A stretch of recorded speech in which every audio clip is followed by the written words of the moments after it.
তাদের বলা হয় রাজপথের রাজা। সিলেটে তাদের সঠিক সংখ্যা সম্পর্কে তেমন কোনো সঠিক ধারণা নেই কোনো সংস্থারই, তবে সংখ্যা অর্ধলক্ষ ছাড়িয়ে যাওয়া কোনো ব্যাপারই না। তবে এই রাস্তার রাজাদের অবস্থা কি হতে যাচ্ছে 22 সেপ্টেম্বরের পর, সেটা নিয়ে এখন ভাবনায় ব্যস্ত সচেতন মহল।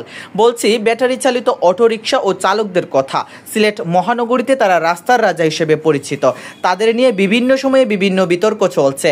নগরীতে দাপিয়ে বেড়ানো ব্যাটারি চালিত অটোরিকশা চলাচল দুর্ঘটনার ঝুঁকি যেমন বাড়িয়ে দেয়, তেমনি সেগুলো যানজটের অন্যতম প্রধান কারণ।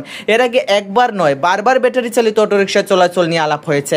তাদের উপর যেমন নিষেধাজ্ঞার খড়গ নেমেছে, তেমনি তারাও রাজপথে আন্দোলন সংগ্রাম করেছেন। এরই ধারাবাহিকতা সিলেট সিটি কর্পোরেশনের সাবেক মেয়র আরিফুল হক চৌধুরী সময়ে সিদ্ধান্ত নেওয়া হয় নগরীর প্রধান সড়কের বাইরে গলিপথ বা পাড়া মহল্লায় চলাচল করতে পারবে। এই সিদ্ধান্ত অনুযায়ী চলছিল গত বছরের 5 আগস্ট পর্যন্ত। এরপর আবার শুরু হয় তাদের রাজত্ব। দিন নেই রাত নেই সিলেটের রাজপথ দাপিয়ে বেড়াচ্ছে ব্যাটারি চালিত অটোরিকশা। কোনো বিধিনিষেধই মানছেন না চালকরা। সম্প্রতি সিলেট মহানগর পুলিশের দায়িত্ব নিয়েছেন Abdul Quddus PPM. Police commissioner হিসেবে দায়িত্ব নেওয়ার পর তিনি বিভিন্ন মহলের সাথে মতবিনিময় করেছেন, জোর দিয়েছেন নাগরিক জীবনে স্বাচ্ছন্দ্য ফিরিয়ে আনার বিষয়টাতে।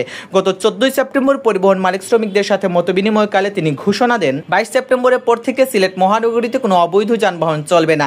বিশেষ করে ব্যাটারি চালিত অটোরিকশা ও সিএনজি চালিত অটোরিকশার ব্যাপারে তিনি অত্যন্ত কঠোর মনোভাব ব্যক্ত করেছেন।